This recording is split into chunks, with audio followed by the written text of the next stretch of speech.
Olá, sou Etienne Marcos Rocha, da Gestão de Projeto na Prática, GPNP.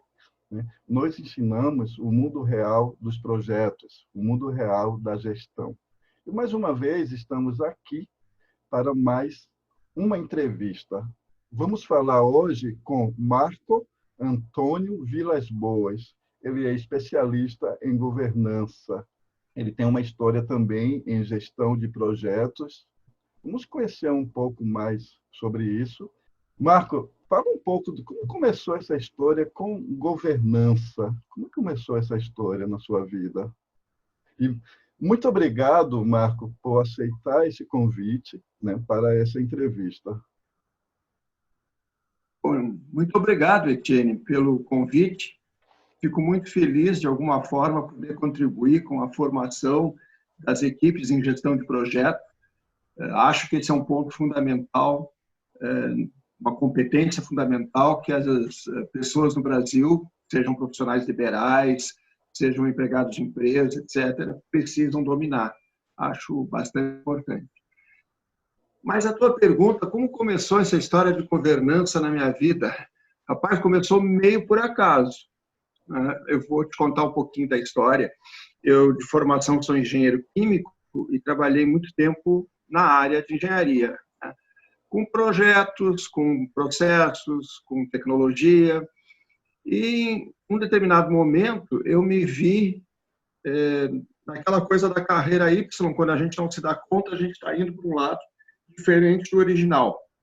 E eu me vi como gestor, como um agente na área administrativa, né?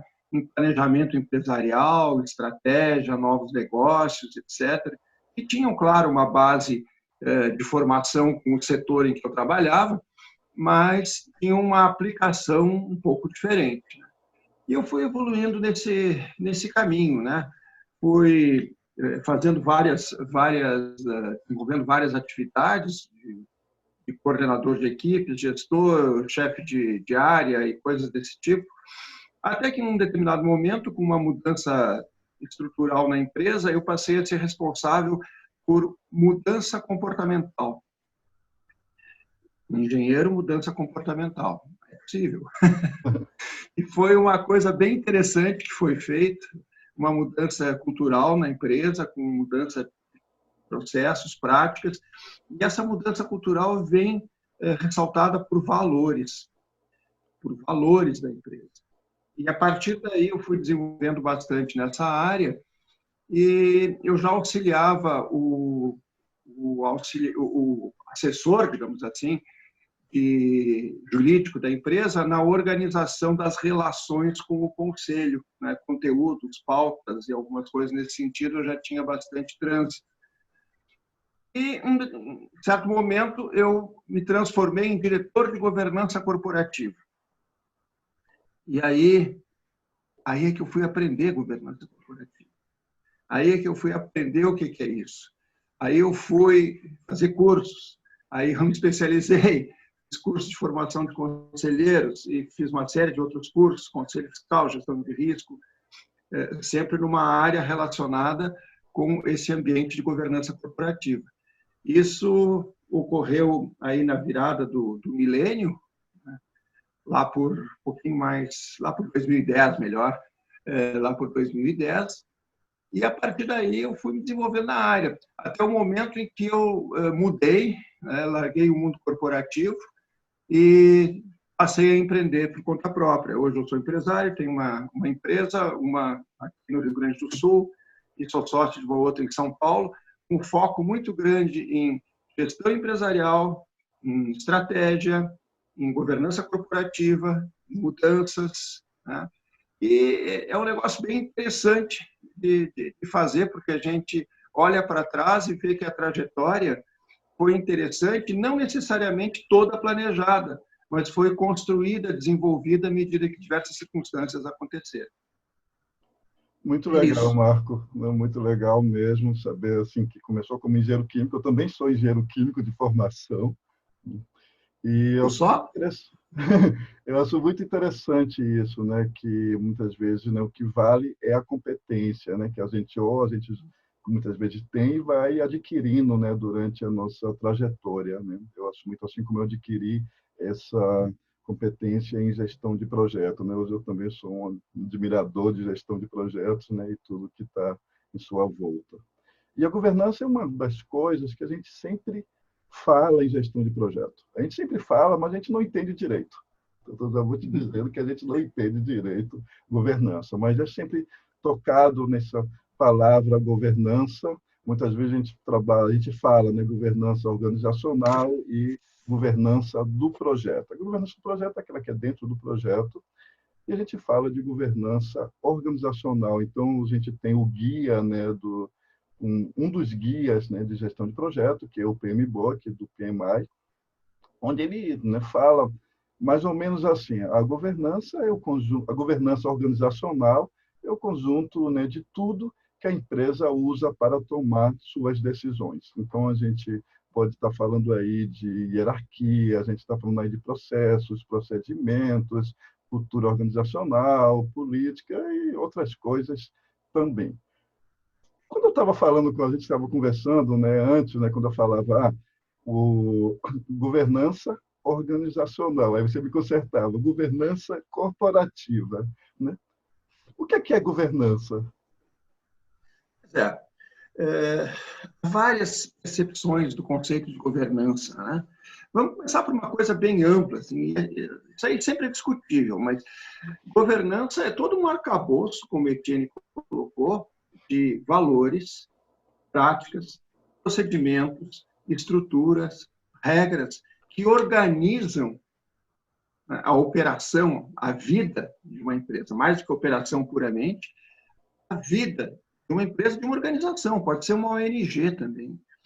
Tudo que diz respeito ao modus operandi da empresa e que deriva dos valores e do propósito dessa empresa, né, deve ser enquadrado nesse conceito de governança, no meu entender. Então, é algo bastante amplo, algo como um elefante, né, e várias pessoas cegas tocando num elefante, né?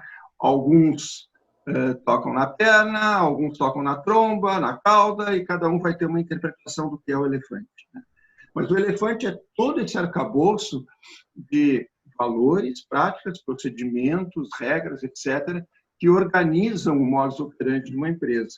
Então, vocês têm, obviamente, em projetos, que é a especialidade de vocês, uma disciplina muito forte, que é a organização do modus operandi do projeto, né?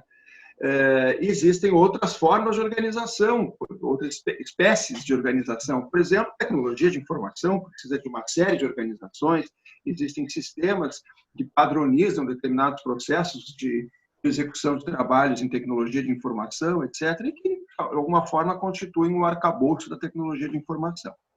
Mas a governança corporativa, o que é isso, né? O que é isso? Bom, vamos voltar ao conceito amplo de governança. Se governança é todo esse arcabouço de sistemas e práticas que derivam de valores, ela deve, então, envolver a gestão de uma empresa e mais, e de uma organização, né? Eu falo empresa, mas podem substituir por organização, de maneira ampla, genérica. Então, organiza a forma de gerir dessa empresa e também uma coisa que a gente às vezes não enxerga. A gente gere a empresa para quem? Para quem que a gente gere? Para que a empresa foi criada? A empresa foi criada porque alguém teve um interesse de constituir essa entidade, essa empresa, ou essa instituição, o que for, com um propósito, com uma intenção. E a intenção geralmente é oferecer um serviço, um produto, um resultado para alguém que se beneficia disso, para um mercado, para alguns beneficiários, certo? Mas para fazer tudo isso é preciso que haja uma determinada orientação sobre o que fazer e como fazer. E de quem emana essa orientação? Essa orientação emana, em última análise, isso é da teoria econômica, de quem tomou o risco residual, que se chama, de constituir aquela organização. No caso de uma empresa, os acionistas ou fundadores, se for uma empresa familiar, pode ser uma pessoa só, né? O fundador ou os acionistas investiram capital ali. Esse cara é o tomador de risco residual. E esse cara, então, orienta, ou deveria, orientar as intenções e os propósitos da organização. Nem sempre esse ente, que eu chamo a partir de agora de agente de governança, nem sempre esse ente tem clareza da sua enorme responsabilidade em orientar uma série de posturas e explicitar valores para a organização de modo a que ele possa servir de exemplo. Nem sempre, mas de uma forma ou de outra, ele é sempre o agente de governança. Face a quem? Face a outro agente, que é o agente de gestão, que são o presidente executivo, diretores executivos, etc., etc., enfim, todas aquelas pessoas que levam a coisa adiante.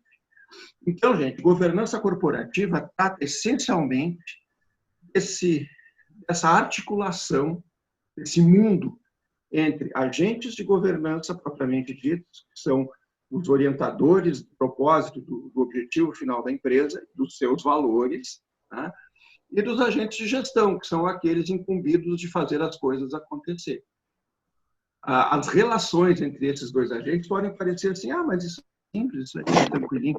Não é. Porque muitas vezes esses agentes de gestão e esses agentes de governança são a mesma pessoa. E quando isso acontece, nós estamos falando com um único ser humano, ou um conjunto de poucos seres humanos, que incorporam as duas funções e não sabem o que fazer em cada momento, quando fazer o quê. E aí confunde. E muitas vezes, quando são agentes separados, as interfaces não são claras.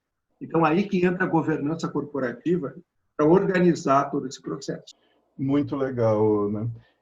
E quando a gente fala assim de projetos, né, a gente vê a governança, né? Vamos chamar de governança corporativa, para ficar claro. Então, a gente vê a governança corporativa como se fosse um fator ambiental, que ele vai, né, impactar no projeto, né? Vai impactar como o projeto vai ser aprovado, como o projeto vai ser conduzido, né? Isso tudo, né, a gente vai falar depois, né? Mas ele vai impactar no projeto. Então, por isso que é muito importante o gerente de projeto ele entender a governança da empresa, né? Entender a governança corporativa, entender como, por exemplo, você falou aí, muitas vezes tem um conselho, o conselho que vai decidir se aquele projeto é importante ou não, né? Como você tocou aí, né? A gente falando em conselho, né? Qual é o papel do conselho, né, numa empresa? Qual é o verdadeiro papel do conselho numa empresa? Certo.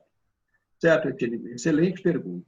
O Conselho de Administração é o principal agente de governança nesse cenário.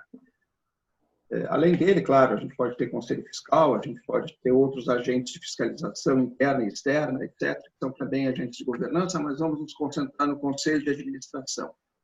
A função do Conselho, ele é constituído para representar o pensamento dos acionistas. Observem que eu cuido nisso sempre do plural, dos acionistas, porque pode ser um, mas podem ser vários, né? E quando existem vários pensamentos, todos esses pensamentos têm que ter vez e voz em determinado ambiente. Então, o conselho, ele carreia, ele passa adiante, através de um alinhamento com os acionistas, ele passa adiante a visão dos acionistas sobre aquela empresa. Então, ele tem a função, algumas funções precípuas, garantir que os valores da empresa emanados dos acionistas sejam entendidos e praticados. Que a estratégia da empresa seja desenvolvida, validada, acompanhada, praticada, né, e acompanhada. Ele não vai praticar, ele não vai operar, mas ele vai supervisionar. Então, é um ente fortemente responsável pela questão de orientação, tanto, vamos chamar, moral, quanto estratégica da empresa. E esse ente, então, tem um papel que muitas vezes nas organizações não é percebido, né? Eu posso dar um exemplo aqui, ou a gente pode conversar em outra parte dessa nossa conversa aqui, mas às vezes a gente pensa assim que ser membro de conselho é um cargo honorífico. Muitas pessoas pensam nisso. O fundador, ele era o presidente da empresa, sempre tocou, agora o filho dele vai assumir a operação e vamos montar um conselho para colocar o vovô lá. Péssima solução, mas muito comum. Muito comum. Porque isso significa não entender a função do conselho. significa transferir um problema que é da esfera familiar, o que fazer com o vovô, né? É um problema da família de se organizar e do próprio vovô de ressignificar sua vida e suas funções, muitas vezes fora da empresa, mas ressignificar tudo isso, transferindo isso, então, transferindo esse problema de não poder lidar com essa questão para dentro do ambiente empresarial. É péssimo. Família e empresa têm que ser coisas separadas, absolutamente separadas. Mas eu não vou me alongar mais nisso, porque senão eu vou longe. É muito legal, Marco, né? Marco, você falou aí de assim, montar o conselho, né? Ou seja, então existe isso, existe implementar a governança, implementar o conselho. O que é isso, implementar uma governança? Pois é, bacana, bacana. Você sabe, assim, às vezes a gente conversa com algumas pessoas, né, que perguntam assim, mas quanto tempo e quanto custa leva para implantar essa tal de governança? Como se fosse uma ideia solta, um projeto começo, meio e fim, né? Não é necessariamente isso, né? A implantação de governança é uma jornada.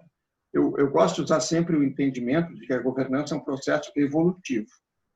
Ele começa pequeno, de acordo com a maturidade da organização, e vai evoluindo também de acordo com a sua evolução, com a sua competência em se tornar mais musculosa nas relações empresariais. Isso tem que ser percebido por quem for ajudar a implantar a governança numa empresa. Enfim, vamos partir do princípio de que houve necessidade de os acionistas serem representados, a sua estratégia serem representados mais próximos da gestão. Isso não é um acionista que vai lá intervir diretamente no diretor-presidente. Então, vamos criar um conselho, que é quem pode discutir isso. E esse conselho ideal, muitas vezes não cumprido, o ideal é que seja constituído, sim, por pessoas que representam diretamente o acionista e por conselheiros externos, independentes, que não necessariamente vêm nem da família, nem do grupo de controle, nem de nenhum outro agente interno, mas sim pessoas que têm uma visão de mercado, uma visão de negócio, uma visão estratégica, um bom conhecimento de finanças, etc., e uma série de outras coisas, não é só finanças, para compor o conselho. Porque já que o conselho tem as funções fundamentais de representarem a expectativa dos acionistas, discutirem essas questões, zelarem pelos valores e orientarem a estratégia, é bom que seja composto por uma diversidade de pessoas, de competências e de conhecimentos, né, para colocar isso a serviço da empresa.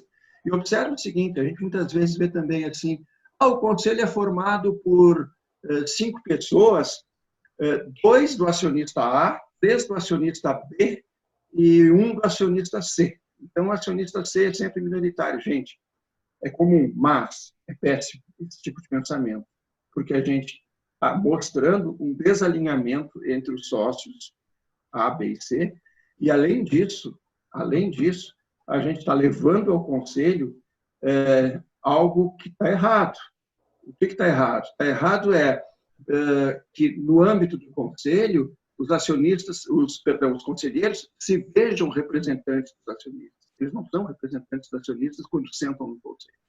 Eles são um colegiado que deve agir em função do objetivo maior da empresa.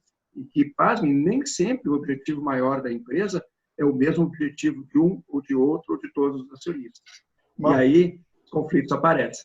Há um treinamento para ser, existe treinamento para ser conselheiro?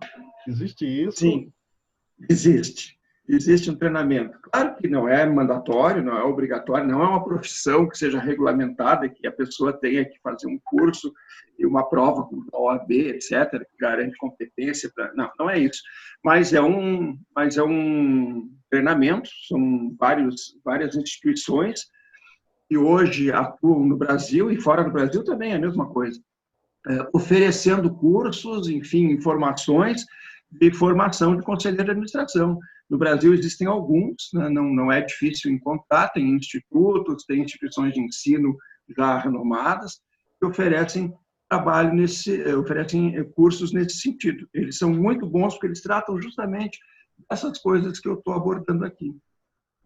Legal que você falou aí, Marcos. Você falou então da dificuldade que é na implementação, né, das dificuldades em que se encontra, né? Mas, né, existem consultorias para isso, né? Ou seja, uma consultoria ela pode ajudar uma empresa a Pode, enxergar melhor, a entender melhor o que é pode. governança, qual é a melhor forma dela mostrar, dela colocar a governança. Pode, é o que eu digo sempre, né, Etienne? Pode sim, existem consultorias, existem assessores, existem, enfim, recursos externos à empresa que são disponíveis no mercado para auxiliar essa implantação, né? O que é importante sempre nessa implantação, né, é que o ponto inicial da conversa para implantar, Etienne, seja uma conversa vamos chamar desse consultor, né, com a liderança maior. E a liderança maior, nesse caso, não é o presidente executivo, é lá o acionista, né?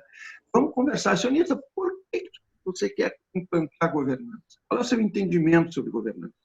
Aí o consultor vai perceber qual é a real motivação do acionista. Às vezes está relacionado com tudo isso que eu falei, né, de transmitir valores, estratégia, etc, etc, mas às vezes está relacionado ao seguinte processo. Nós somos os acionistas, eu e meu irmão, meu primo, não sei o quê, e nós temos conflitos eternos, nunca funciona, então eu quero um conselho para colocar no meio aqui. E quem vão ser os conselheiros? Nós mesmos. E vocês vão transferir toda a discussão para dentro do conselho, isso não resolve. Não é assim que a coisa funciona. Então, a gente tem que conversar com as pessoas para saber os verdadeiros motivos, porque às vezes nem vale a pena começar. Às vezes tem que começar por outro ambiente, o que a gente chama de governança familiar. Vamos resolver o problema da governança familiar primeiro, para depois pensar na governança empresarial. Senão uma coisa vai afetar a outra. Agora, empresas que não são familiares, né? Grandes empresas listadas, com ações em bolsa, essas coisas, né? Tem acionistas e tem também, muitas vezes, interesses conflitantes. Então, esses acionistas têm que levar as suas expectativas, né, ao conselho, e o conselho tem que deliberar sobre essas coisas, não em função do interesse de um ou de outro acionista, mas sim olhando para as possíveis soluções e ver qual que é mais interessante para a empresa. E vamos lembrar que a empresa, a organização, elas foram criadas, de novo, segundo a teoria econômica, para perdurar, para gerar valor no longo prazo para os acionistas. Não é assim no final do ano, no trimestre. Vamos ver o resultado do trimestre. Deu bom, ótimo. Bom, mas não é esse o objetivo final da empresa. O objetivo final da empresa é que ela tenha uma estrutura, valores e práticas tais que lhe permitam perpetuar esses resultados bons desse trimestre, do ano e assim por diante, né, de maneira sustentável. E aí vem o conceito de sustentabilidade também, que não é puramente ambiental e social, é muito mais que isso. É uma questão de rigidez, fortalecimento de valores e práticas, que englobam questões sociais e ambientais, obviamente. Marco, você falou aí da implantação do conselho, né? Você falou aí no início também que o conselho pode ser, né, externo, interno, pode ser, né, pode representar o interesse, pode não representar. Você falou aí, geralmente, como é que é escolhido esse conselho? Como é que uma grande empresa Pois é. geralmente, né, escolhe esse conselho? Geralmente, né? Geralmente os acionistas sugerem nomes, né? E quem aprova esses nomes é a reunião dos acionistas que se chama Assembleia Geral. Isso é uma empresa grande, estabelecida, etc. Mas mesmo uma empresa pequena, uma limitada, né, que tenha um conselho consultivo, que a gente chama, um conselho num estágio de menor responsabilidade formal do que um conselho de administração,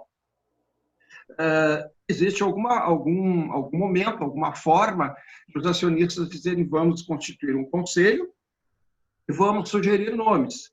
Esse debate tem que acontecer no âmbito dos acionistas. Certo? E é natural que uma sugestão de um nome, dada por um acionista, pelo acionista A, seja inicialmente validada pelo acionista B e assim por diante. Então, é preciso que haja, de certa forma, um consenso. Não adianta votar pessoas que sejam, mal comparando, boxeadores. Eu vou colocar o João, porque o João é um boxeador e vai defender meus interesses na marra. Pitbull, né? Colocar um pitbull. Né? esse é o caminho ruim. Então, o que existe? Como é o processo? Uma assembleia de acionistas elege o conselho.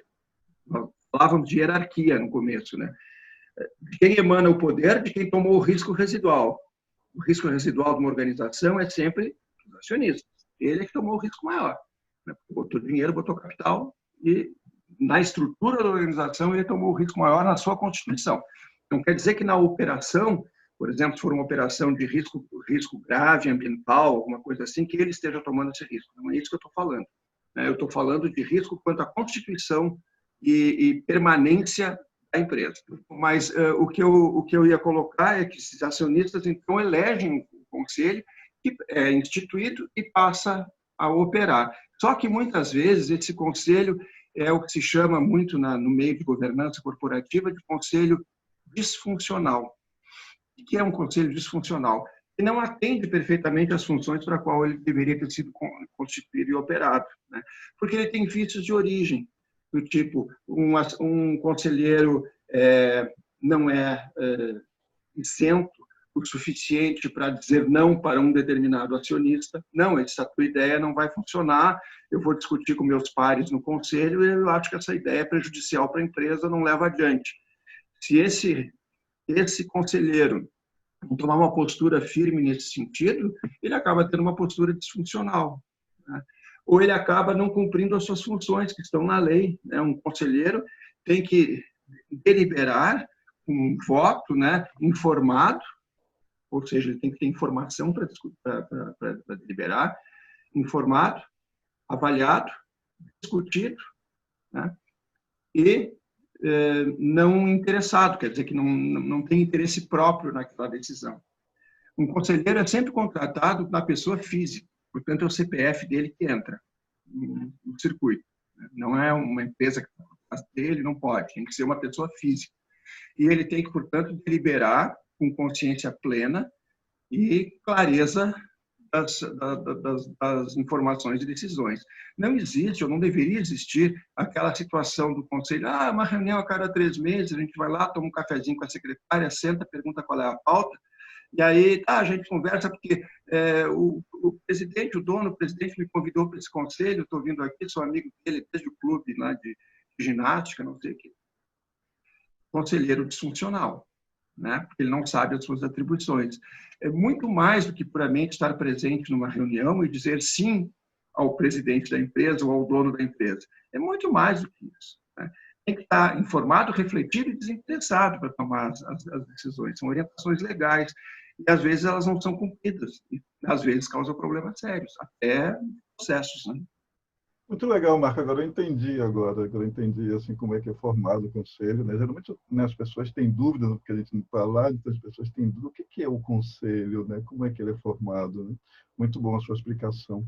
Marco, e numa pequena empresa, que dicas você daria para aquela empresa, tipo supermercado pequeno, que hoje tem né, só tem um mercadinho, aí vai comprando outro, daqui a pouco vira uma rede grande de supermercados. Essa história ela é bastante Perfeito. comum, né? Olha, que dica você daria para essa pequena empresa que está crescendo? O teu supermercado é o equivalente à sorveteria do exemplo que eu costumo dar para os meus alunos de governança, né? Uma sorveteria do eu sozinho que depois começa a expandir. Mas é isso mesmo, o supermercado é aquela coisa de um desejo, talvez o cara tenha uma vocação para comércio, a família, enfim, sempre teve relação com esse meio de alimentos, essa coisa assim, e a pessoa tem sucesso e vai evoluindo. Num primeiro momento, é natural que ser proprietário, né? Ser gestor e também familiar são 3 figuras que estão muito, né, juntas. A empresa veio sozinho. Eu sou membro de uma família, eu trabalho sozinho ou com a minha esposa, com algum filho, etc. Portanto, a minha família está ali, somos proprietários dessa empresa e somos também os gestores. Olha como tem 3 chapéus aí, né? E essa figura não é minha, é de um professor inicialmente de Harvard, agora do MIT, que se chama John Davis, e que analisa muito essa questão de empresas familiares, né? O Papa, digamos assim, de empresas familiares no mundo. E ele mostra isso, esses 3 círculos, família, gestão e propriedade, né, ser dono de alguma coisa, muitas vezes se confundem muito no início de uma organização pequena. Mas, à medida que ela cresce, as funções internas da organização passam a ser mais disseminadas por outras pessoas. Eu não posso mais vender e fazer a contabilidade, eu não posso mais me relacionar com fornecedores, e assim vai. E aí uma série de funções começam a ser separadas.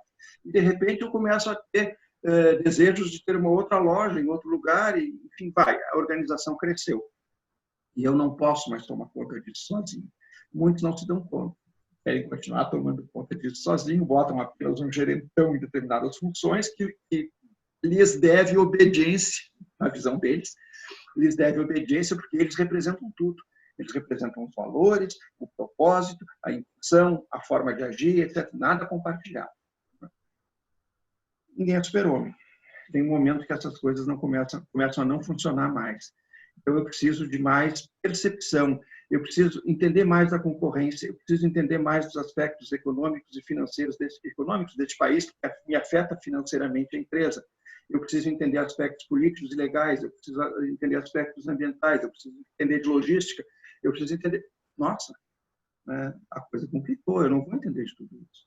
Então, se eu tiver um mínimo de modéstia, digamos assim, eu penso em estabelecer um conselho que me ajude nisso. Vou juntar pessoas de pensamento adequado. Nunca junte o colega da natação, simplesmente porque é colega da natação. E se ele tiver competências na área de gestão, na área de governança, maravilha. Mas se ele for assim, eu confio neles, e é só isso, que bom que confia, mas não basta. Né? Preciso confiar, mas é preciso que essa pessoa agregue competências no conselho e tenha fundamentalmente uma possibilidade, uma competência pessoal de debater e confrontar determinadas situações que ele não concorde. Então, esse é o processo de construção de uma relação no âmbito da governança com o sócio. Mas, ao mesmo tempo, esse conselho tem que desenvolver a sua relação com o presidente executivo, que é a pessoa que vai botar a empresa para operar. Veja bem, naquelas funções do conselho, existem 5 verbos que eu uso muito, né? O conselho, e que fazem as iniciais da palavra domar. Não quer dizer nada de domar mesmo, mas direcionar, orientar, monitorar, avaliar, redirecionar.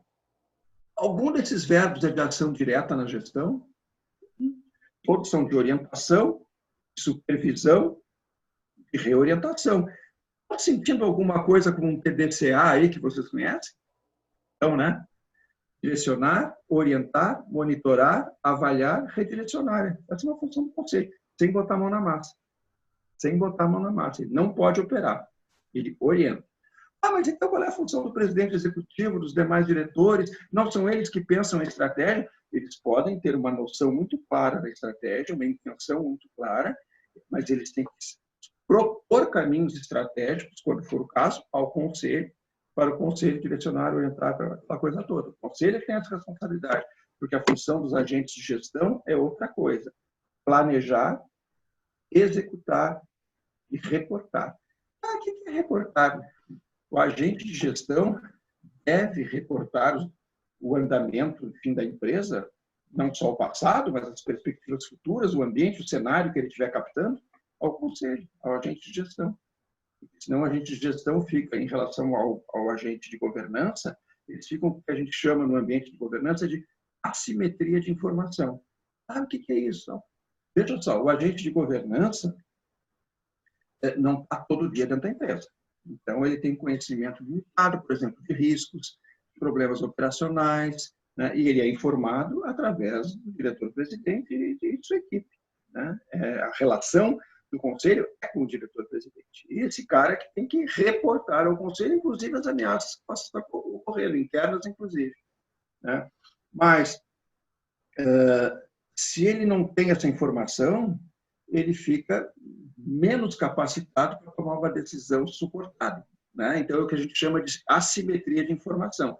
Por outro lado, o Conselho também deveria ter percepções maiores sobre o ambiente externo, porque uma das suas tarefas é captar o mundo, e essas informações não estão, a princípio, no mesmo nível disponibilizadas ao agente de gestão. Então, existem assimetrias de informação que têm que ser minimizadas, né, via relação entre agente de governança e agente de gestão para essas coisas funcionarem direito.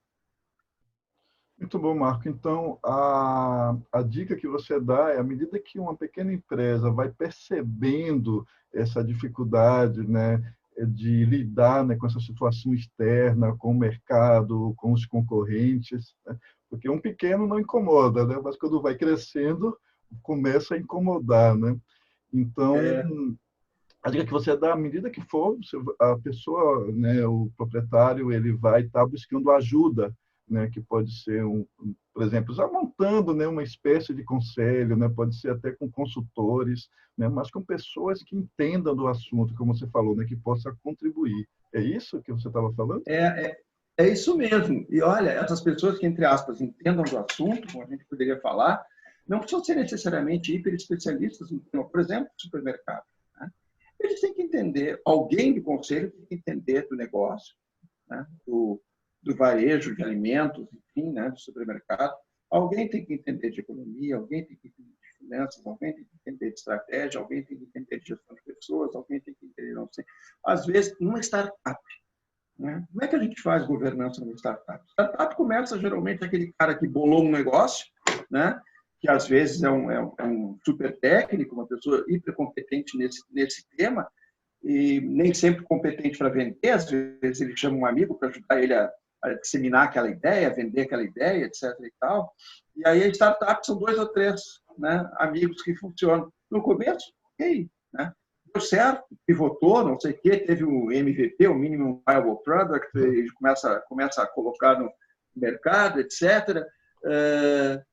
Aí, né? Está dando certo. O que essa startup está se transformando? No que ela está se transformando? Ela está deixando de ser uma startup. Ela já startou há muito tempo. Ela está sendo uma organização, uma empresa. E quando ela sai dessa ideia tão inicial, tão valiosa, mas tão inicial, ela começa a ter o mesmo perfil de uma organização em desenvolvimento, o mesmo perfil do supermercado do nosso amigo. Né?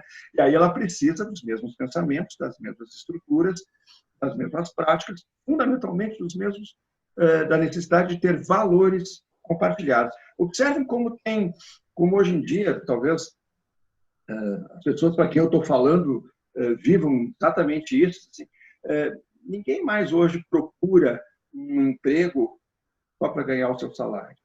A gente procura ter sintonia de valores. Né? Eu não vou trabalhar naquela empresa porque eu acho que eles têm práticas inadequadas. Eu não acho que seja legal, aqueles acionistas eu acho que não são muito éticos, né? E eu não quero trabalhar para quem não seja ético. Essas coisas não eram muito pensadas no passado. E a geração nova tem hoje um grande mérito, que é reconhecer que não vale colocar o seu esforço, a sua competência, simplesmente para ganhar um salário no final do mês. Tem que ter mais, tem que ter consistência, né? Consistência de valores. E é isso que a organização tem que ter, tem que viver isso. Se lá em cima da organização disse uma coisa, mas se faz outra, vai aparecer essa dicotomia, vai aparecer esse problema. E isso não é só um problema de polícia, às vezes, né? De justiça. Às vezes, é um problema da própria relação interna, confiança, produtividade e resultado da empresa. Tudo isso pode ficar afetado por essa dicotomia entre dizer e fazer. A gente diz sempre em governança que o tom vem do topo. É o topo da organização que dá o tom do que a organização faz. Isso significa, por exemplo, é o maestro, né, dos valores da organização. Não é o maestro que vai dizer como é que teu projeto vai ser, como é que tem que deixar de ser, como é que isso, como é que aquilo. Mas é o maestro que dá o jeitão, né, da organização se apresentar interna e externamente para todas as demais partes interessadas, né? Comunidade, sociedade, enfim. Marco, e a pergunta que não quer calar, né? Como é que o conselheiro é remunerado? Eu gostaria de saber. Não, varia muito, Eti. Varia muito. Varia muito, muito, muito. Primeira regra clara que não foge. O conselheiro ganha muito menos do que a diretoria executiva. Muito menos. Às vezes, um percentual ali da faixa dos 20%. Estou chutando, mas né, varia bastante, mas é por aí. Há empresas pequenas que não pagam. Então, convidam conselheiros e essas pessoas vão por uma questão de crença na organização, etc, etc.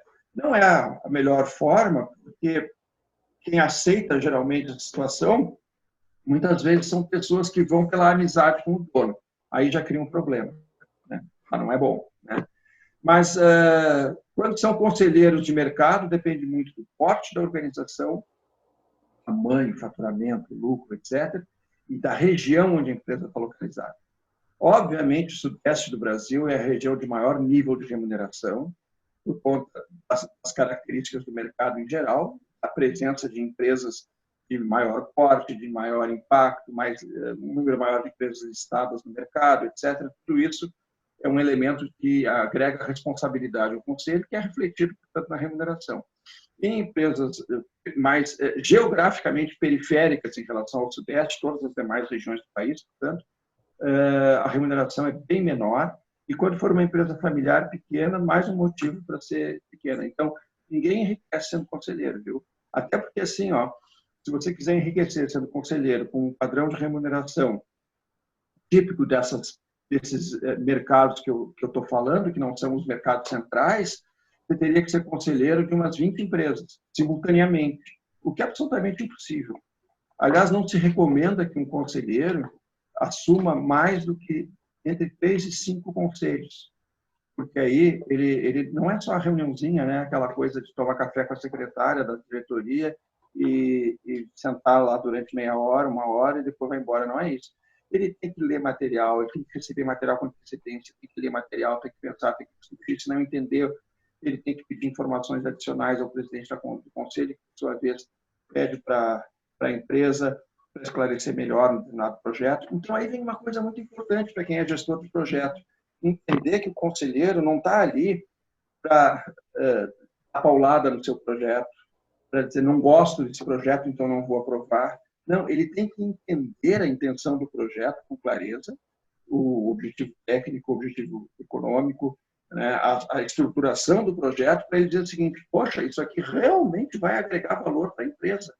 Não é o projeto em si que ele vai avaliar o projeto à luz do resultado que ele gera para a empresa, porque a função dele é essa, né? É garantir que a empresa vá obter resultados maiores do ponto de vista de caminho estratégico e do ponto de vista de resultado financeiro, a longo prazo. Então, eu vou contar só uma experiênciazinha que eu tive na minha vida. Assim, algumas pessoas, quando eu era responsável por governança numa grande empresa, algumas pessoas chegavam para mim e diziam assim: olha, eu preciso pautar isso aqui na reunião do conselho, meu projeto, na reunião do conselho. Eu dizia: pois muito bem. Eu acompanhava assim, os projetos que estavam mais maduros na empresa para sentir como é que a coisa estava andando e tal. Mas por quê? Não, porque eu tenho que acompanhar, porque no final do ano ele tem que cumprir meta. E eu tenho que passar no conselho. Expressão, né? É a maior confissão de não entendimento do que é a governança, né? Eu tenho que passar no conselho, como se fosse um protocolo de um local, que simplesmente recebe o projeto, carimbava, aqueles protocolos antigos. Hoje não existe mais tanto isso, né? Porque está tudo informatizado. Mas aquela coisa de receber um determinado projeto, carimbar, recebido no dia tal, hora tal, te dá o canhoto do recebimento, você vai embora, pronto, protocolei meu projeto, né? É como se fosse isso, eu tenho que passar no conselho, né? Não é isso, rapaz. Eu tenho Como que se fosse um submeter, edital, né? Como ele se para fosse um deliberar. edital, né? Não é o E olha, pensa edital. bem, o conselho não vai operar, não deve. O conselho vai deliberar. O conselho é um órgão deliberativo, não é um órgão executivo, por causa daquelas 5 funções que eu falei para vocês, né? Ele é um órgão deliberativo. Ele vai passar um pente fino para entender se aquilo realmente está agregando do ponto de vista estratégico, do ponto de vista de resultado a longo prazo, etc. Valores da empresa, né? É isso. Legal, Marco. Essa seria a próxima pergunta, né? A gente ia entrar agora nessa parte do projeto. Foi bom que você já adiantou nessa parte de... Né? Qual é a relação? Desculpa. Porque é exatamente isso que você fala, né? Eu percebo nos projetos, né, que nos gestores de projeto, que tem muito essa relação com a governança. Pô, tem que ser aprovado, né? E ele não tem vou montar o projeto, né, para que ele realmente, né, atenda à estratégia da empresa, né? Ou até avaliar, né? Várias vezes eu recebi um projeto, eu mesmo questionava, né? Isso aqui realmente está dentro da estratégia da empresa, né? É fundamental isso, viu? É fundamental. Sabe qual é o problema disso, Etienne? É que Ah, muitas vezes a estratégia da empresa não é entendida. Não, primeiro, não é explicitada. Segundo, não é entendida. E, claro, se não é explicitada, não é entendida, como é que o gerente de projeto vai saber se o que ele está pensando faz sentido dentro da estratégia? A estratégia não é explicitada. Quem é o erro? O agente de governança, que não explicitou qual é a estratégia da empresa, ou pode ser do presidente executivo que não divulgou a estratégia. Estratégia, gente, não é segredo, não deve ser segredo. Estratégia é escolha, é linha de ação. Não é aquele segredo, eu vou comprar ali o meu concorrente. Não, isso não é estratégia, isso é uma tática. Isso é uma tática já dentro de uma estratégia de crescimento vegetativo, entendeu? De crescimento horizontal, perdão, não vegetativo. Então, cuidado com essa história de que estratégico é sigiloso. Não deve ser. O estratégico, tratado como sigiloso, é um estratégico nulo, inválido, porque ninguém sabe que existe e ninguém vai se movimentar para realizar aquilo ali. Aí vão ter pessoas que vão fazer projetos maravilhosos, mas estão numa direção estratégica inadequada com a empresa, que a empresa não quer seguir aquela, né? Eu mesmo já fiz projetos, quando eu tinha função executiva, nessa linha, porque a estratégia não estava clara, apresentei um projeto que eu achava que tinha fundamento, e tinha mesmo, né? Mas ele não estava na linha estratégica que os acionistas queriam para a empresa. E depois de apresentar, eu recebi um telefonema do presidente do conselho me alertando disso. Olha, não está na linha estratégica. Eu disse, tá bom. Isso é porque eu não conhecia. Então, a gente aprende, gente. A gente aprende. Então, eu fico muito preocupado mesmo, por causa dessa experiência e outras que eu tive, quando existe uma lacuna da explicitação dos valores e da estratégia da empresa. Não basta, gente, explicitação de valores, e vocês conhecem muitos exemplos, valores que muitas vezes estão escritos em livros, né? Escritos nas paredes, né? Escritos em manuais, né? E o comportamento é o oposto. E aí? É aquela coisa, né? Diz o que diz, não faz o que eu faço, né? Não dá certo. Um dia essa coisa estoura. legal, Marco. Marco, e né, como é que um conselho, uma alta liderança, né, como é que eles veem os projetos, né? Eles conseguem entender os projetos, né? Essa é uma dúvida que eu tenho, né? Se, por exemplo, né, porque depende muito da forma, né, que é passado também, né? Mas como é que você Muito. vê em geral? Eles conseguem entender o projeto? É passado geralmente de uma forma que ele entenda ou não? Olha, Etienne, isso aí está sendo um problema. Não é uma regra geral, tá? Mas acontece de tudo. Acontece assim, conselhos que têm uma enorme facilidade de entender os projetos, gerentes de projeto e presidentes de empresa que levam os projetos numa linguagem perfeitamente compreensível, né? Mas há também aquelas coisas que um fala A e outro fala B, e no fundo está tudo coerente, mas eles não sabem se comunicar. Então, aí tem que ter um pouquinho de flexibilidade dos dois lados, porque o problema não é de decisão, aliás, é de decisão, mas não é de querer ou não decidir, o problema é de comunicação ruim antes da decisão. Então, como é que essa comunicação tem que ser feita? Primeiro, uma parte tem que entender a expectativa da outra. O presidente executivo tem que cuidar para que seus gerentes de projeto levem projetos numa linguagem que eles saibam que estão contemplados os aspectos estratégicos, os aspectos financeiros, e os aspectos financeiros derivam fundamentalmente de uma boa análise de mercado, de uma boa análise de montagem de avaliação financeira, de um valuation do negócio, o que for, um fluxo de caixa, a ferramenta que for de hábito a tomada de decisão, né? Se for uma venda, um valuation, se for um projeto novo, uma rentabilidade ou algum outro critério financeiro dessa natureza, e assim vai. Então, é preciso que o gerente do projeto, além de ter toda aquela, como o cara da startup, né? Além de ter todo aquele conhecimento sobre a tecnologia, sobre o projeto, pô, isso aqui é maravilhoso e tal, ele saiba mostrar o benefício que aquilo vai causar para a organização. Não é só o benefício para ele, criador do projeto, sentir que a ideia foi boa, foi isso, foi aquilo. Não é só isso. Isso também, né? Que merece, mas é muito mais. Tem que estar alinhado com os resultados que a organização espera. E, por outro lado, o conselho tem que ter a flexibilidade suficiente para saber perguntar. A gente diz assim que esse conselho diverso, com pessoas que são muitas vezes externas da empresa, qual é a sua maior função, sua maior responsabilidade? É perguntar. E depois de perguntar, perguntar de novo. E depois de perguntar e perguntar de novo, quem sabe perguntar uma terceira vez. Porque fazer boas perguntas é a principal função do conselheiro. É a principal atitude do conselheiro, melhor dizendo. Por quê? Porque ele não sabe tudo. Óbvio que ele não sabe. Mas ele tem noção de negócio, ele tem noção de mercado, ele tem noção de estratégia, tem uma série de coisas. Né? Então, por ter essa noção, ele sabe quais são os elementos que ele deve procurar. E se os elementos não estão visíveis, ele tem que perguntar, perguntar e perguntar até aparecer. E nesse perguntar, perguntar, perguntar, muitas vezes se captam coisas inadequadas, coisas frágeis, coisas que não se sustentam. Né? E aí o dono do projeto muitas vezes fica irritado. Ah, porque o cara foi muito chato, o cara me fez muita pergunta, o cara não gosta disso, ou não gosta de mim, ou não gosta do assunto. Não, cara, não é isso.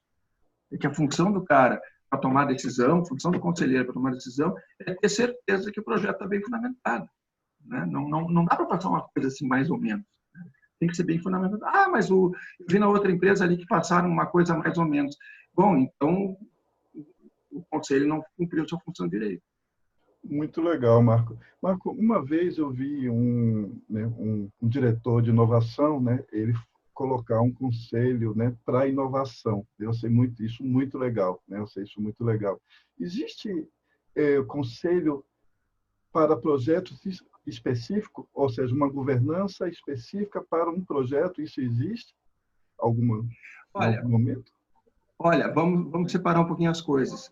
Eu não sei exatamente como é que era esse conselho, mas é possível que o conselho fosse um conselho consultivo, né? Ou até um comitê de orientação, não necessariamente um conselho de governança. Não sei. Acho que não era um conselho de governança, não era um conselho de governança, não. Eu acho que então era um comitê de orientação. Perfeitamente válido, que é, se determinadas empresas, organizações precisam discutir melhor o direcionamento de determinadas linhas, e inovação, isso é muito comum, para que lado eu inovo, não faço, né? Às vezes a gente pensa que inovação é uma sacação, e não é bem isso, tem todo um processo estruturado para a inovação acontecer. Muitas vezes precisa de um aconselhamento. E não seria necessariamente um conselho, mas um conjunto de pessoas que agem como aconselhadores de determinado tema específico. Esse aconselhamento vai direcionar, por exemplo, um encaminhamento de estratégia, e essa sugestão de estratégia tem que ser submetida ao conselho de administração, quando ele existe, para ser validado, referendado, etc. E muito bem explicado, né? Porque inovação, vamos combinar que não é muito fácil de todo mundo entender, não. Até por causa dos riscos associados, e o conselho tem a obrigação de proteger a empresa contra riscos. Essa é outra das funções dele. Ele tem que garantir que existe um sistema de proteção da empresa contra riscos, os mais diversos. Garanto que ninguém previu pandemia. Não, ninguém. Daqui para frente, talvez alguns conselhos comecem a pensar em solicitar ao diretor executivo um plano B, no caso de pandemia. Talvez um redirecionamento do objetivo central da empresa, algo que, em pandemia, se mantenha economicamente atrativo, não sei. Ideias vão surgir. Por conta dessa experiência. E a segunda pergunta, né? Na verdade, eu fiz duas perguntas em uma, né? E a segunda pergunta, assim, existe uma governança mesmo corporativa para um projeto específico? Vamos dizer assim, a empresa tem um grande projeto, ela pode ter uma governança específica para esse grande projeto, ou não existe isso? Vamos por partes. Né? Lembra que lá no começo eu falei que governança é todo um conjunto de valores e sistemas que organiza qualquer coisa. A governança corporativa organiza as relações de poder na empresa. Né? Poder sócio e gestor. Né? Simplificadamente é isso. Mas, se eu tenho um projeto muito grande, esse projeto pode ter vida própria, concorda? Ele pode ser constituído dentro da empresa como uma divisão, por exemplo, separada, específica para isso. Mas aí, se ele estiver dentro da empresa, todas as instâncias de governança desse projeto, né, de seus objetivos, valores, resultados e tal, um grande complexo industrial, né, pode ser tratado, implantado desta forma, implantado. Mas, se ele é todo ele detido acionariamente por uma empresa, em última instância, depois de sair do nível de governança do projeto, o responsável por esse projeto, digamos, o diretor do projeto de implantação X, ele tem que submeter ao conselho de administração da empresa maior, né? Aí continua, segue o caminho normal de uma governança corporativa. A governança corporativa, no final das contas, é que exerce essa supervisão e essa aprovação maior. E observem, assim, ó, você deve estar interessado, mas por que tem que submeter ao conselho algum projeto e outros não? Porque se o conselho de administração já deu a diretriz estratégica, já explicitou os valores, o presidente já sabe quais são as linhas que ele vai ter que desenvolver de trabalho, etc. Para que submeter ao conselho de determinado projeto? É porque muitas vezes determinados projetos têm duas características fundamentais que podem acontecer. Uma, um valor tão elevado, né, que a própria diretoria executiva não tem alçada para isso. Sabe que as organizações têm alçadas. E, embora a diretoria tenha muito poder para execução de coisas rotineiras, determinados aspectos que envolvem muito risco financeiro para o acionista são reservadas para ser alçada do conselho. Então, aí envolve a outra responsabilidade do conselho, que eu falei, proteger-se contra riscos, né? Mitigar riscos. Então, quando o risco é muito elevado, algumas empresas estabelecem os seus protocolos, os seus regimentos de operação, os seus estatutos, né? Uma série de alçadas que limitam determinadas atuações. E aí essa responsabilidade passa ao conselho. Por quê? Porque quem está assumindo o risco residual nesse negócio é o acionista, que é representado pelo conselho. Então, como o risco esse risco desse projeto pode ser tão elevado, é o conselho que tem que tomar esse risco, né? Ou não tomar o risco, né? Aprovar ou não aprovar o conselho, né? Em nome dos acionistas. E se der errado, mas tudo tiver sido discutido, não é problema, viu? Não vamos botar o conselho na cadeia. Agora, se comprovar que nesse processo da decisão o conselho tomou uma decisão frágil, tomou uma decisão não informada ou não refletida o suficiente, ou em interesse pessoal de alguns amigos, coisas desse tipo, né? E depois a coisa deu ruim, né? Sim, esse conselheiro é passível no CPF de ser responsabilizado. Excelente resposta, Marco. Agora ficou claro para mim, né? Ficou mais claro para mim, muito bom, né? O Marco também ele é coordenador do capítulo do Rio Grande do Sul, né, do Instituto Brasileiro de Governança Corporativa. É interessante que também a gente tem o PMI, né, que é o Instituto de Gestão de Projeto, que também é colocado em capítulos também, né? Existe o capítulo do Rio Grande do Sul também. Marco, fala um pouco desse Instituto Brasileiro de Governança Corporativa. O que é isso? Certo. Tudo que eu falei anteriormente é resultado da vivência do Marco, né? Eu não estou falando em nome do Instituto. Eu vou apenas responder aqui a pergunta do Etienne sobre o que é essa instituição. Essa instituição foi criada em 95, conselheiro de administração, portanto, ela tem 25 anos, está comemorando esse ano 25 anos, e com o objetivo de criar e disseminar conhecimento em governança corporativa. E vem se desenvolvendo, né? Ela mudou de nome, era inicialmente Instituto de Conselheiros de Administração, passou a ser Instituto Brasileiro de Governança Corporativa. Função é a mesma, criar e disseminar informação, através de cursos, vivências, palestras, eventos, etc., que são disponibilizados para o mercado, para o público, né? É um instituto, portanto, ele não tem fins lucrativos, o objetivo é gerar conhecimento,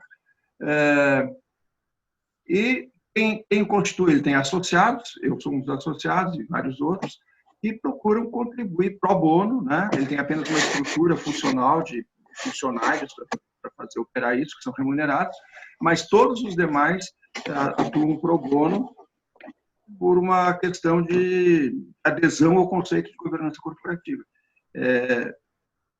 O Instituto cresceu, a sede em São Paulo, e ele tem vários capítulos regionais, então são 7 capítulos e mais alguns núcleos de informação em outros estados do Brasil.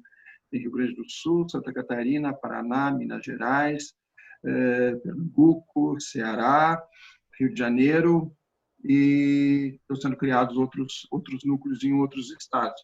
Então, isso é importante para nós, assim, que somos batalhadores pelo conceito e pela prática de governança, porque a gente percebe que tem muito a fazer no país, né? E às vezes, muitas vezes, por desconhecimento. Muitas das coisas que nós falamos aqui sobre funções de um conselho, funções de um presidente de empresa e de suas equipes, não são conhecidas pela maioria da população brasileira, né? Pelos empreendedores brasileiros, porque boa parte do PIB brasileiro é formado por empresas pequenas, por empresas familiares. Isso não é só no Brasil, em muitos outros lugares também é assim.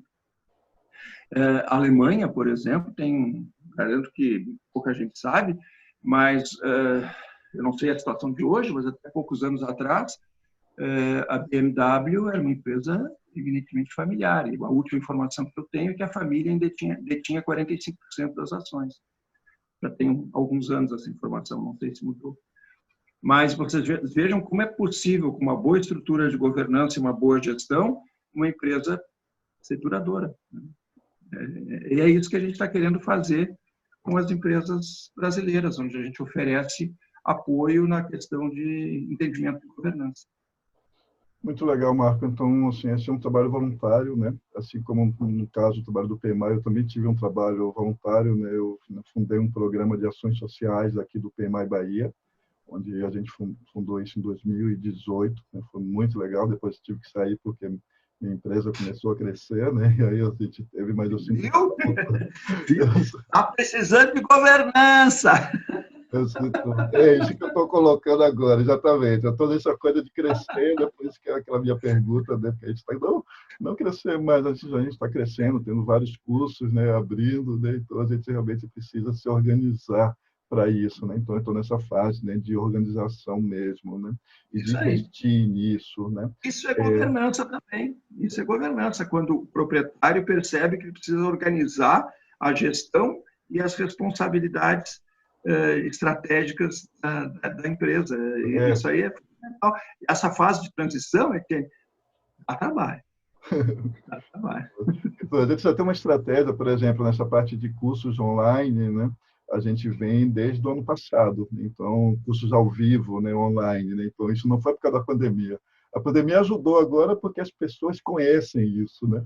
Porque no ano passado eu vendia isso, mas as pessoas não conheciam muito esse curso online, elas preferiam um curso presencial, né? Então, a pandemia, as pessoas começaram a conhecer, então, hoje elas conhecem o que é um curso online, né? Então, fica mais fácil, né, de vender esse curso ao vivo, né? E uma coisa, Marcos, que me chamou a atenção no seu currículo foi o voluntariado, né? Como eu falei, né? Eu também fui voluntariado. Também a gente faz ainda alguns trabalhos, né? Com escolas públicas, por exemplo, né? A gente parou por causa da pandemia, mas a gente tinha, né, várias atividades para a gente fazer em escola, né? Como treinar o pessoal em gerenciamento de projeto, dar noções de gerenciamento de projeto para alunos do segundo grau de escola pública, né? Daqui, na verdade, é dar noções de organização, né? Quando a gente faz gerenciamento de projetos, a gente está dando noções de organização para a vida, né? Então é isso que a gente está falando. E aí me chamou muita atenção, Marco, alguns elementos do seu currículo como voluntário. Você poderia falar um pouco desses trabalhos para inspirar as pessoas, porque eu achei muito legal. Posso. Sabe o que eu gosto muito de fazer? Eu gosto muito do trabalho de mentoria. O que é essa mentoria? É coach? Não. Coach envolve aspectos comportamentais, etc. Não é isso, né? Mentoria é orientação profissional. Então você vai indicar se eu sou bom para ser médico, se eu sou bom para ser engenheiro? Não, nada disso. Nada disso. É orientação na sua condução da sua carreira, do ponto de vista de gestão, do ponto de vista de posicionamentos. Faço muito isso. E eu faço isso com pessoas que não são da engenharia, que não são necessariamente administradores, né? Para vocês terem uma ideia, eu já fiz isso com uma família de 4 pessoas, sendo que 3 eram pessoas que estavam saindo da graduação de administração, porque estavam recebendo a necessidade de desenvolver o negócio familiar. Então, faço isso com pessoas dessa natureza e faço com pessoas de 60 anos de idade que querem trocar ideias sobre a condução estratégica do seu negócio. Inclusive, por exemplo, em escritório de advocacia. Então, o que tem que ver um negócio agrícola com história de advocacia, com engenharia? Nada, a princípio, nada. Mas todos eles têm em comum a questão de condução estratégica, condução da sua gestão, às vezes estruturação de projetos. Então, eu faço isso como uma atuação profissional bastante legal. E outros aspectos, em outras situações, eu faço essa mesma coisa em atuação pro bono, né? Agora, por exemplo, na mentoria, a minha orientadora geral do curso de mentoria, eu fiz um curso nesse sentido, montou uma equipe para atuar como mentor pro bono para uma série de pessoas nessa fase complicada, né? E foram 6 ou 7 mentores da equipe dela que ela montou, mais de 60 inscrições, foi super bacana de ver. Então, eu estou conduzindo mentoria pro bono com 5 pessoas na área de gestão de pessoas, na área de estratégia, de finanças, e é muito legal de ver como a nova geração são pessoas entre 25 e 36 anos, são pessoas que têm uma capacidade de desenvolver e desejo de crescer muito grande, que às vezes encontram empecilhos em empresas mal estruturadas, com valores mal explicitados, com práticas deficientes, com chefes limitados, com coisas desse tipo. Então, tem que conviver com isso, só que a gente tem que achar uma maneira de fazer as coisas florescerem, apesar de tudo. Eu faço também mentoria no nível de 2º grau. Há uma instituição de ensino aqui no Porto Alegre que eu respeito muito. É um abrigo de menores, muito legal, né? Dá curso profissionalizante, etc. E eu sou mentor de um dos rapazes lá que está com 18 anos, está terminando um curso de mecânica, deseja fazer vestibular para medicina, e a gente está fazendo todo o esforço para chegar lá. Muito legal isso, né, Marco? A gente vê, né? É uma pessoa de grandes méritos e tomara que consiga. Vamos ver. Eu via muito isso também, né? Quando eu fazia esse trabalho, né, com escolas públicas, a gente via muito isso também, né? De pessoas com sonhos, né? E depois ver o sonho realizado. Isso é muito bom. Eu faço também um trabalho muito com as empresas júniores, né? Que são pessoas que estão começando também, como voluntário também, dou palestra, né? Tiro dúvidas. É muito legal a gente poder contribuir, né, para esse, né? Eu gosto sempre de falar mais para inspirar outras pessoas a fazer isso também, né? Por isso que eu gosto de falar muito dessa parte voluntária, que a gente inspira outras pessoas. A gente chega numa fase de vida, né, Etienne, em que essas coisas passam a ser importantes para a gente. Repassar um pouco do que eu ganhei. Sim. Eu acho isso fundamental e é muito prazeroso. É isso mesmo, né? Realmente né? É inexplicável, né? É inexplicável. Estou fazendo mesmo, como você falou, né? Você vê alguém dando um depoimento depois, aquilo ali não tem preço, né? Realmente é uma coisa bem diferente, né? Não tem preço. Diferente, não, né? tem preço. É maravilhoso. Marcos, terminamos a nossa entrevista, né? Pois não. Eu queria agradecer muito mesmo a você, né? Muito obrigado, né? Realmente acho que foi uma aula sobre governança, sobre conselho, né? Então eu vou aconselhar todos os alunos meus assistirem essa entrevista, porque realmente, né, é uma aula. A gente não sabe, né? Por mais que a gente passe essa coisa, mas como é que é na prática, como é que é no dia a dia, né? Então você passou a prática, o dia a dia, né?